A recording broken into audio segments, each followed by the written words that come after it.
네, 오늘 룻기 3장 10절에서 13절까지 교독하시고 마지막 절은 함께 읽겠습니다. 그가 이르되 내 딸아 여호와께서 내게 복 주시기를 원하노라. 내가 가난하건 부하건 젊은 자를 따르지 아니하였으니 내가 베푼 이내가 처음보다 나중이 더하도다.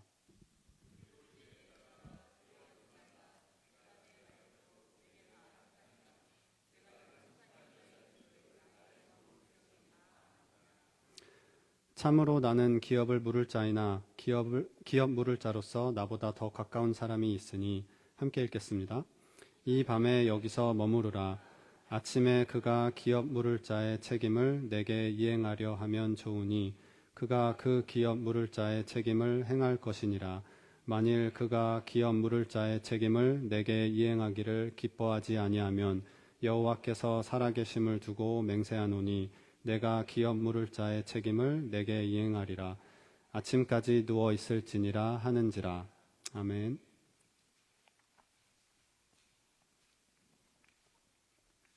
잠깐 말씀 놓고 기도하겠습니다. 하나님, 오늘 이 말씀을 통하여서 주님께서 우리에게 들려주시고자 하는 그 말씀을 전하여 주십시오.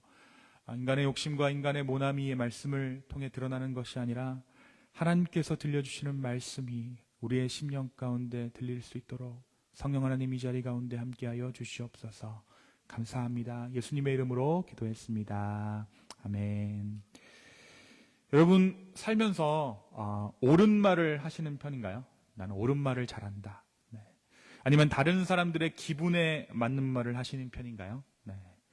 옳은 말을 하는 사람들은 대체로 정직한 사람들이죠. 거짓말을 못하는 사람들이 바로 이 옳은 말을 하는 사람들의 특징입니다. 이들은 또한 도덕적인 우위를 가지고 있기 때문에 그 도덕적 우위를 바탕으로 한 자신감 또한 갖추고 있습니다. 흔히 우리가 옳은 말 잘하는 사람, 바른 말 잘하는 사람을 두고 이 T 성향을 가졌다라고 이야기하죠. T 성향. 이 T 성향의 사람들은 객관적 진실과 논리를 중요시하는 사람들입니다. 네, 제가 무슨 말을 하는지 도무지 모르겠는 분은 죄송합니다. MBTI 얘기를 하고 있는 거예요. MBTI에서 내 성향이 T자가 들어가면 이성과 뭔가 사리분별 이것을 중요시하는 사람들이 바로 이 T 성향. 반대 성향은 뭐죠? F 성향. 필링이 중요한 거예요. 띵킹보다는 필링이 중요한 사람들. 감성이 더 중요한 사람들.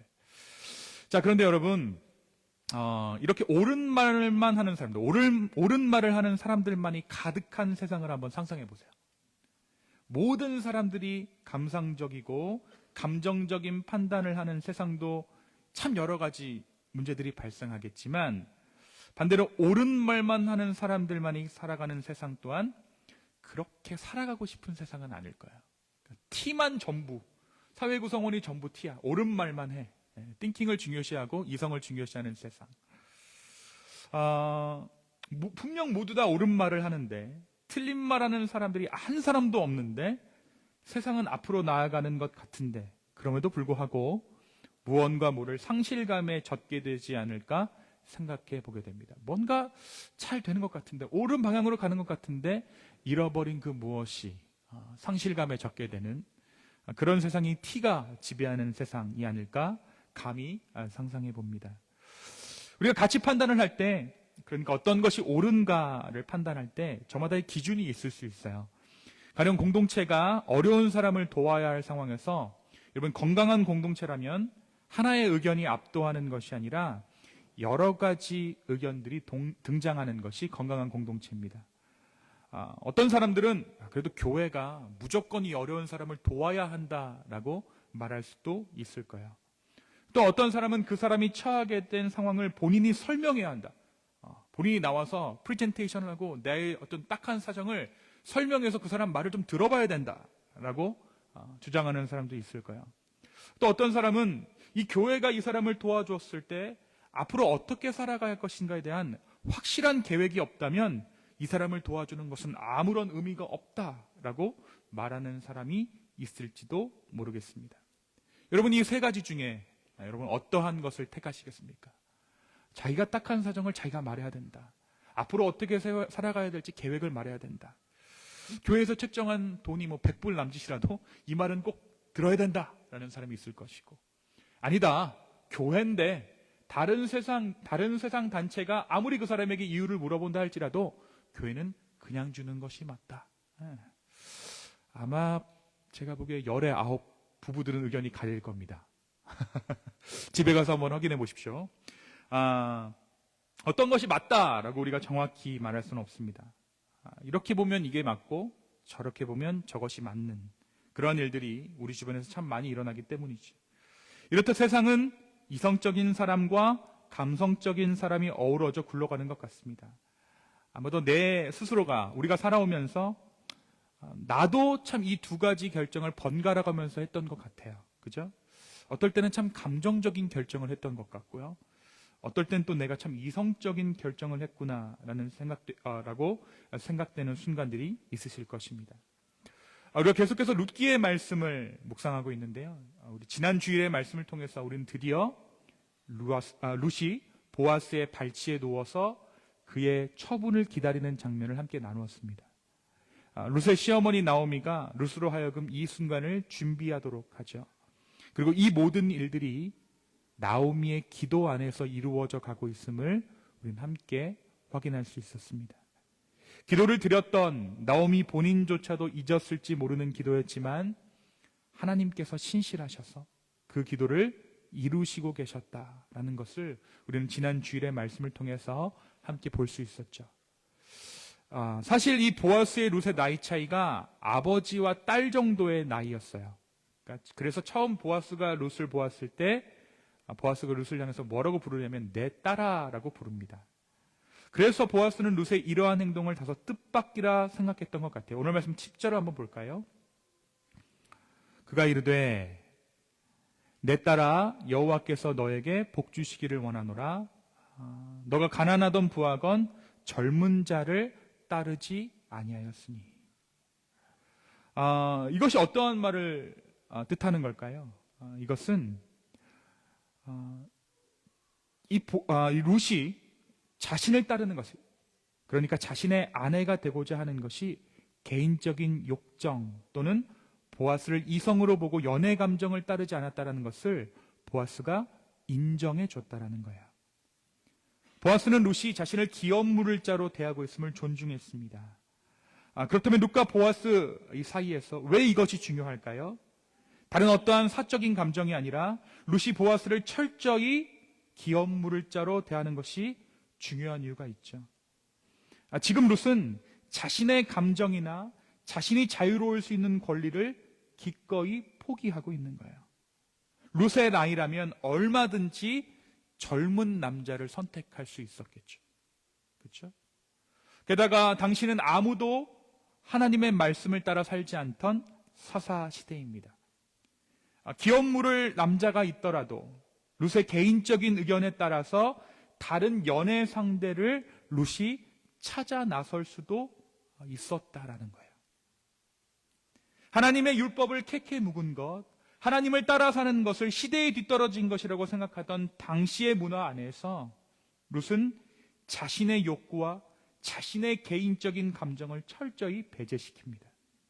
그리고 기꺼이 보아스에게 자신의 운명을 맡기고 있는 것이죠. 왜 이러한 결정을 룻이 했을까요? 첫 번째, 그녀는 지금 하나님의 질서를 지켜나가고 있는 거예요. 하나님의 말씀에 순종하고 있는 것이죠. 두 번째, 그녀는 지금 시어머니 나오미의 지시에 순종하고 있는 것입니다. 보아스가 이 사실을 모르지 않았어요. 그리고 그것이 젊은 세대로서 얼마나 힘든 일인지를 알았고 그것을 보아스가 무시하지 않았다는 거죠. 그래서 보아스는 룻에게 하나님의 복을 빌어줍니다. 보아스의 축복은 단순한 축복이 아니라 이러한 세심함이 돋보이는 축복이었죠. 10절 하반절 한번 볼까요?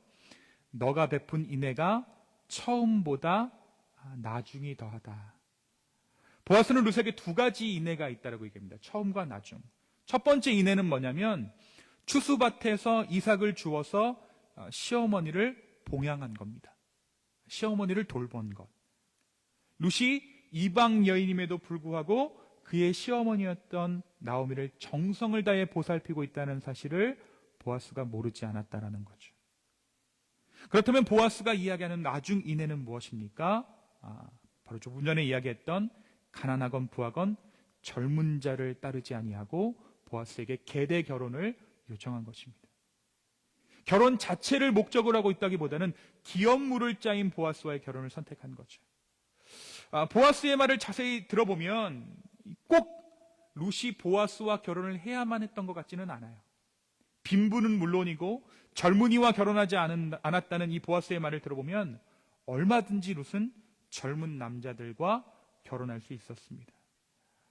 여러분, 보아스의 말대로라면 룻은 젊은 사람들 중에서도 부한 사람과도 결혼할 수 있고, 그러니까 젊고 돈 많은 사람이랑 결혼할 수도 있고 젊고 가난한 사람이랑도 결혼할 수 있었어요. 어차피 우리가 인생사를 살아가다 보면 가난해도 얼마든지 사랑 때문에 결혼할 수 있잖아요. 네. 미친 짓이라고 지금은 생각하지만 그때는 그랬잖아요. 그렇죠? 그러니까 보아스가 이거를 모르지 않았다라는 거죠. 그러나 룻은 그렇게 하지 않았다라는 거예요. 기업 물을 자와 결혼해서 죽은 남편 말론의 이름으로 기업을 잇고 시어머니 나오미에게 기업 물을 자를 제공하기 위해 지금 룻은 늙은 보아스를 선택한 것입니다. 이 두 가지 이유에서 보아스는 룻이 하나님의 복을 받을 만하다라고 선언하고 있는 것입니다. 그리고 나서 보아스가 룻을 안심시키죠. 11절 상반절입니다. 그리고 이제 내 딸아 두려워하지 말라. 여러분, 지금 룻이 처한 상황이 어떻습니까? 룻은 캄캄한 밤에 타작마당에 숨어들었습니다. 타작마당은 여인들의 공간이 아니에요. 남성들의 공간입니다. 룻은 앞이 보이지 않는 캄캄한 타작마당에 들어왔다라는 것이 두려웠을 것입니다. 자, 또한 보아스의 발을 벗기고 거기에 누웠다는 사실로 인해서도 두려웠을 것입니다. 룻은 지금 자신의 마음을 다 보여준 거예요. 그렇죠? 여기서 보아스가 자신을 거절할까 두려웠던 것이죠. 게다가 이것은 한순간에 룻이 자신이 천한 여자, 남자를 만나서 팔자를 고쳐보려는 그러한 속된 여인, 아닌 밤중에 남성을 유혹하는 창녀와도 같은 여자로 전락해버릴 수도 있는 상황이었어요. 보아스가 이럴 수도 있는 거죠. 갑자기 룻, 너 낯설다. 너 이런 애였니? 내가 널 잘못 봤구나. 룻은 이 또한 두려워하고 있었습니다. 하지만 보아스의 이 말 한마디가 룻을 이러한 두려움으로부터 건져냅니다. 보아스의 이 말은 룻에게 있어 구원거드 같은 말이었죠. 두려워하지 말라. 내가 너의 말대로 다 행하리라. 너가 현숙한 여자인 줄을 나의 성읍 백성이 다 안다. 적어도 내 소유의 밭에서 일을 하는 모든 사람들은 너를 현숙한 여인이라 말하고 있다는 거예요. 아무도 너를 천한 여자 취급하지 않는다. 룻의 진심을 보아스는 물론이고 자기 밭 소유에 있는 모든 사람들이 룻이 현숙한 여인이라는 것을 알고 있다는 거예요. 이 말은 지금 룻이 보아스의 침소에 들어간 이 사건이 어떠한 맥락에서 일어난 일인지를 보아스가 정확히 알고 있었다는 것을 의미해요. 단순히 욕정에 의해서, 어떤 연애 감정에 의해서 나에게 들어온 것이 아니라 시어머니를 향한 마음, 하나님을 향한 마음으로 이 룻이 나의 침소에 들어왔구나. 어떻게 보면 여러분, 룻 자신도 긴가민가 했겠지 않겠습니까? 시어머니가 시켜서 하기는 했는데 오밤중에 한 남자에게 단장을 하고 침소에 들어가는 일, 지금 MZ세대 며느리 같았으면 당장에 하지 않을 일입니다. 내가 지금 뭐하고 있지? 어머니, 이건 아니잖아요. 여러분, 그 마음의 순결함과는 달리 여러 가지 상황과 여러 가지 정황들이 오해를 사기에 너무나도 충분한 상황이었기 때문이에요. 그렇잖아요. 아무리 목적이 좋고 명분이 좋지만 누군가가 룻을 보고 속닥거리기 시작한다면 순식간에 룻은 천한 여자가 되는 거예요. 그렇고 그런 여자가 되는 거예요. 룻도 긴가민가 할 수 있었다라는 거죠. 하지만 룻은 이 보아스의 입술을 통해 하나님의 음성을 듣습니다. 그 음성이란 내가 모든 것을 알고 있어. 너는 현숙한 여인이야. 보아스는 이 자리에서 자신이 기꺼이 룻의 기업을 물을 것을 약속합니다. 내가 너의 기업을 물러줄게. 여러분, 그 가운데 오늘 말씀에 확인하게 되는 것이 뭐냐면 변수가 아주 없는 것이 아닙니다. 보아스보다 룻의 기업을 물을 만한 더 가까운 친족이 룻에게 있음을 보아스가 알고 있었기 때문이죠. 저는 여기서 보아스의 양심을 봐요. 내가 만약 보아스라면 그 남자가 있다라는 것을 말해주지 않았을 거예요. 그리고 그날 밤 룻과 동침했을 것입니다. 그런데 오늘 말씀 한번 보십시오. 보아스는 룻을 취하지 않아요. 동침하지 않습니다. 그럼 뭐라고 얘기하냐면 동틀 때까지 이 침소에 누워있으라 라고 잘 곳을 내어줍니다. 오빠가 손만 잡고 잘게. 세상 어느 남자가 이 말하면 믿으면 안 되지만 보아스가 그걸 시전했다라는 거죠. 그러고 나서 뭐라고 얘기하냐면 만약에 동이 텄을 때 그 남자가 너에 대한 책임을 다하지 않으면 내가 그제서야 너의 기업을 물러주겠다. 보아스는 어떠한 사실을 숨기지 않았습니다. 그리고 그 친척, 그러니까 자신보다 우선권이 있는 그 사람의 특권을 가로채거나 누구처럼 가로채거나 야곱처럼 가로채거나 박탈하지 않았어요. 다만 그 사람이 룻에 대한 기업 물으기를 거부한다면 기꺼이 자신이 룻의 기업을 물려줄 것을 약속해 준 것입니다. 사랑하는 여러분, 오늘 여러분이 룻의 상황을 잘 알지 못하는, 전후 사정을 잘 알지 못하는 베들레헴의 한 시민이었다면 여러분은 이 룻을 어떠한 시선으로 바라보시겠습니까? 당장에 우리 공동체에 룻과 같은 선택을 하는 젊은 여인이 있다라고 한번 가정해 봅시다. 아무리 우리의 신앙이 성숙하다 할지라도, 아무리 그 사람의 딱한 처지를 알더라도 우리 중 누군가는 그 결혼을 말렸겠죠. 당장 저부터도 룻의 이러한 속사정을 알지 못했더라면 룻의 이러한 결정을 막았었을 것입니다. 왜 그런 결정을 하려고 하지? 아직 너는 젊은데, 아직 너는 많은 가능성이 있는데 설마 너 돈을 보고 그러한 결정을 하는 것은 아니지? 너의 이상형이 돈 많고 명 짧은 남자였니? 라고 물었을 거예요. 그리고 그 사람에게 물었겠죠. 너 진심이 뭐야? 너 의도가 뭐야? 보아스랑 결혼하려는 너의 진짜 의도가 뭐야? 진심이 뭐야? 라고 물었을 것입니다. 그렇습니다. 우리는 너무나도 많은 경우에 우리의 진심, 우리의 스스로가 생각하는 명분, 본심에 대해서 너무 많은 크레딧을 부여하죠. 하지만 오늘 말씀이 이야기하고 있는 진실이란 무엇입니까? 나의 진심을 넘어서는 하나님의 진심이 바로 룻의 인생을, 그리고 우리의 인생을 주장하고 있다라는 거예요. 여러분, 신앙생활을 의무적으로 할 수 있습니다. 가장으로서의 노력을 아무런 진심 없이 할 수도 있습니다. 내가 돈 벌어주는 기계인가? 라고 생각할 수도 있어요. 우리 아이들에게 나는 그냥 ATM인가? 생각할 수 있다는 거죠. 그런데 여러분, 하나님은 내가 움직이는 그곳, 그 지점을 진심이라 인정해 주시는 하나님이세요.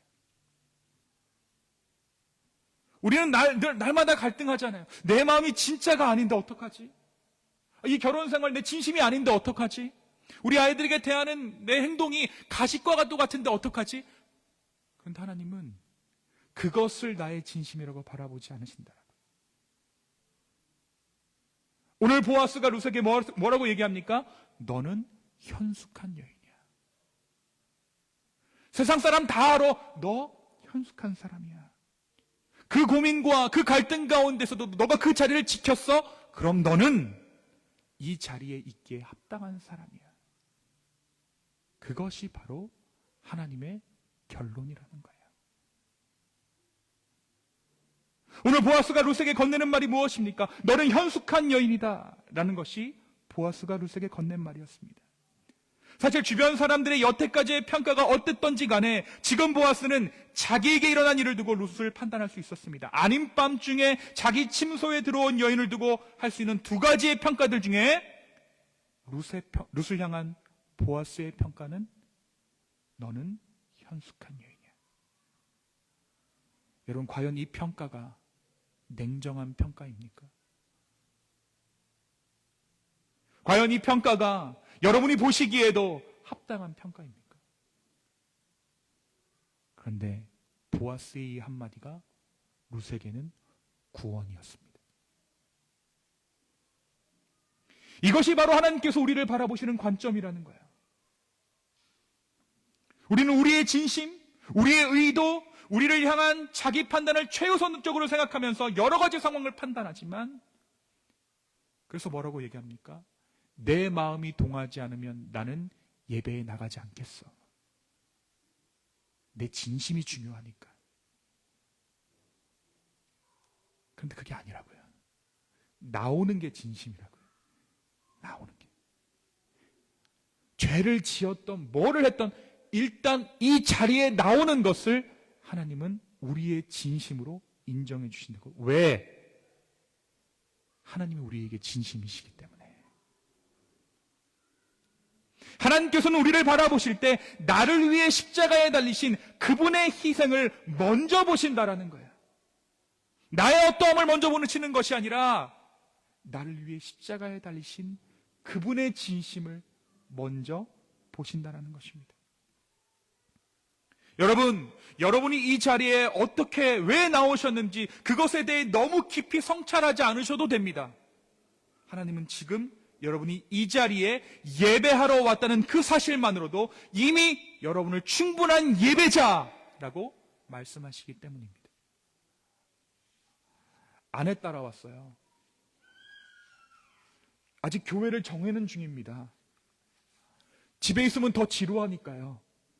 교회 왔습니다. 교회는 에어컨이 빵빵하잖아요. 여러분, 그 어떤 이유라도 괜찮다라는 거예요. 여러분이 어떤 상황에 이끌려왔던, 종교적인 의무감에 이곳에 왔던, 아니면 여러분 양심의 가책 때문에 이곳에 왔던, 하나님 지금 이 순간 이 자리에 여러분이 나와 있다라는 그 사실을 진심으로 인정해 주시는 하나님이십니다. 오늘 보아스가 룻에게 말한 그 말이 바로 진심과 진실 사이에서 오락가락 두려워하고 있는 자들에게 주시는 말씀입니다. 너는 현숙한 여자다. 두려워하지 마라. 내가 너를 안다. 우리 옆 사람을 향해서 한번 인정해 줄까요? 당신은 진정한 예배자이십니다. 네, 당신은 진정한 예배자이십니다. 네, 여보, 당신은 현숙한 여인이야. 한번 속눈샘 치고 한번 해보시죠. 너 스스로에 대한 의심을 거두라는 거예요. 우리에게 그 권리조차 없다라는 겁니다. 어떠한 판단도, 어떠한 정죄도 너 안에 머물 수 없다라는 거죠. 너가 지금 하고 있는 이 행동이 결코 너의 어떠한 사리사욕을 위한 것이 아니라 하나님을 향한 반응함으로 이 일을 이루고 있음을 오늘 말씀은 이야기하고 있는 것입니다. 그래, 참 모든 교인이 너처럼 반응했으면 좋겠다. 난 참 이걸 꿈꾸면서 이 말씀을 썼는데 참 고마워. 여러분, 다른 사람을 향한 시선 또한 마찬가지죠. 그 사람이 어떠한 삶을 살았는지, 어떠한 연으로 이 공동체에 머물고 있는지, 그것이 무엇이든지 간에 지금 이 자리에 함께 예배하고 있는 우리 공동체의 일원으로 그들을 받아들여줘야 된다는 거예요. 곧 갈 사람, 잠깐 쇼핑하러 온 사람, 한국에 들어갈 사람, 여기 머물 사람, 저 젊은 부부는 보아하니까 타주로 떠날 사람, 여러분 그 판단을 멈추라는 겁니다. 저분은 전력이 있지, 교회가 여기 이 교회가 벌써 3번째지 4번째지 상관이 없다라는 거예요. 지금 이 자리에서 우리와 함께 예배하고 있다면 그것이 공동체라는 것입니다. 여러분, 우리는 냉정하게 판단해야 합니다. 차가운 이성을 가지고 우리가 잘 걸어가고 있는지 늘 확인해야 합니다. 하지만 그 판단 너머로 선포되는 하나님의 가슴 절절한 사랑의 메시지를 잊어서는 안 됩니다. 하나님이 이성적인 판단을 못하셔서 우리를 내버려 두실까요? 아니죠. 옳은 말을 하는 것은 내 스스로의 의로움을 보일 수 있지만 결코 사람을 살릴 수는 없기 때문에. 여러분, 한때 이 좋은 말을 하고 나쁜 말을 하면서 식물을 키우는 것이 화제가 된 적이 있죠. 양파 이렇게 놔두고 사랑해, 그러면 이제 막 양파가 막 자라고 막 저주를 퍼부고 욕하면 양파가 막 쪼그라들고.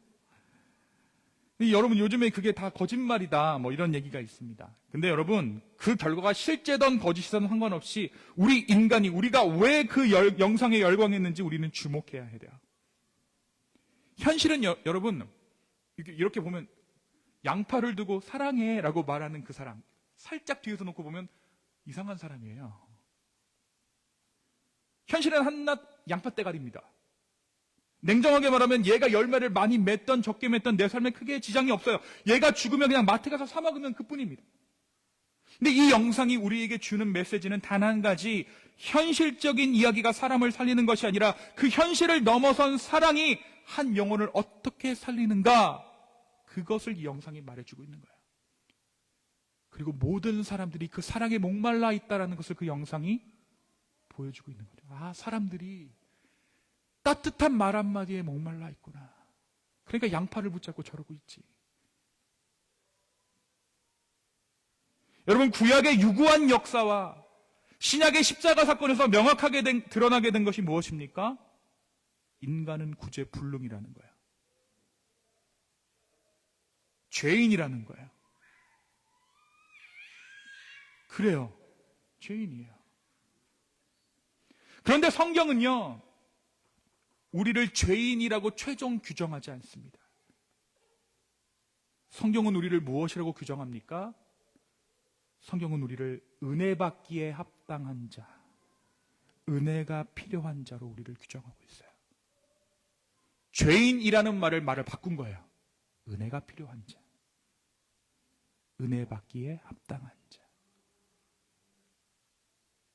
철저하게 죄인됨을 우리가 부정할 수 없지만 하나님의 이성이 그것을 이미 규정했지만 하나님의 사랑이 우리를 은혜에 합당한 자라고 부르기로 하셨다라는 겁니다. 하나님의 표현 방식이 달랐다라는 거예요. 그래서 오늘 우리가 이 자리를 기대할 수 있는 것입니다. 어떻게, 어떤 연유로, 어떠한 신앙적 배경을 가지고 어떠한 지나온 세월을 살아왔던 바로 이 자리에서 우리 주님의 새로운 역사가 시작될 줄로 믿습니다. 여러분,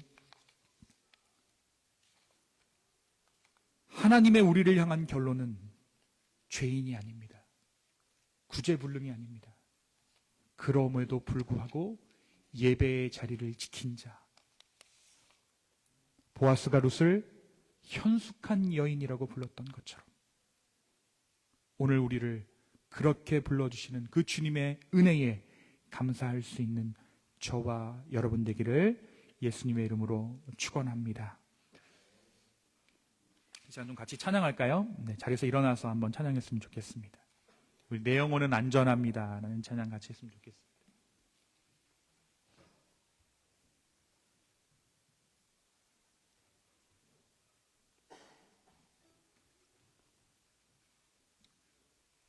가사를 한번 잘 생각하면서 찬양 한번 드렸으면 좋겠습니다.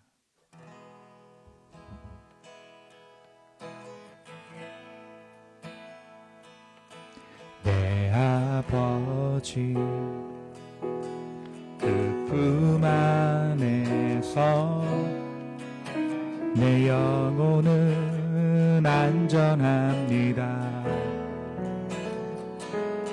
주 손길로 내 삶을 안으시니 그 평강이 나를 덮습니다. 나 비록 넘어지면 흔들리지만 주 내 안에 거하며 나를 붙드시니 내 생각을 주께로 돌리고 주시는 평강의 옷을 입습니다. 주 약속 안에서 내 영혼 평안에 내 뜻보다 크신 주님에게 왜 나 신뢰해 두려움 다 내려놓고 주님만 의지해 주 안에서 내 영혼 안전합니다. 나 비록 넘어지며 흔들리지만 주 안에 거하며 나를 붙드시니 내 생각을 주께로 돌리고 주시는 평강의 옷을 입습니다. 주 약속 안에서 내 영혼 평안에 내 뜻보다 크신 주님에게 왜 나 신뢰해 두려움 다 내려놓고 주님만 의지해 주 안에서 내 영혼 안전합니다. 이 시간 함께 기도했으면 좋겠습니다. 하나님, 주님의 은혜에 감사합니다. 내가 어떠한 삶을 살았건 내 과거가 어떠했든지 간에 나를 합당한 예배자, 신실한 예배자로 바라봐 주심에 감사합니다. 다시 한번 우리가 주 안에서 용기를 얻어 그 복음을 가지고 다른 사람들을 바라보고 나의 삶을 우정할 수 있는 용기들을 허락하여 달라고 우리 간절한 마음으로 함께 주님께 기도하며 이 시간 주님께 나아가겠습니다. 함께 기도합시다. 아버지 하나님,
이 시간 우리가 한번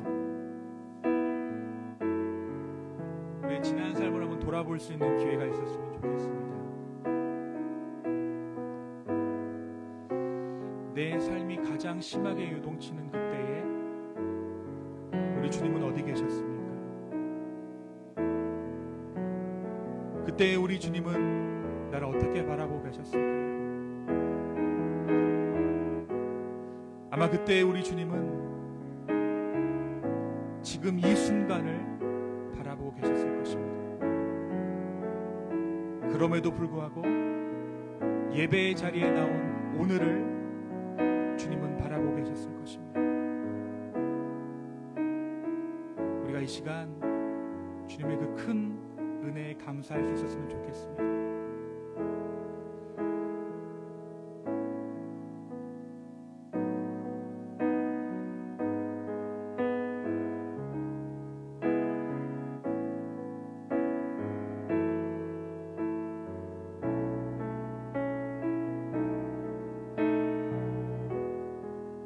그리고 이제 주님께서 나를 바라보셨던 그 시선으로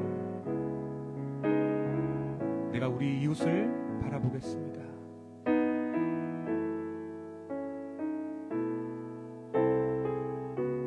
내가 가장 위태로운 순간에 나를 바라보셨던 그 주님의 시선으로 내가 나의 이웃을 바라보겠습니다.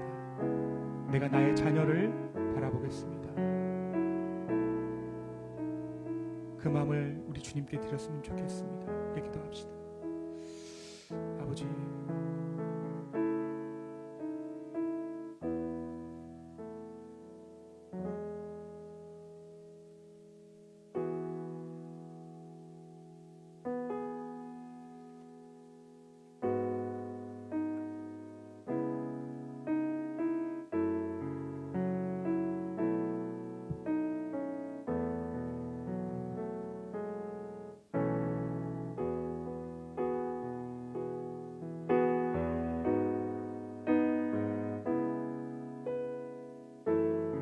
주님,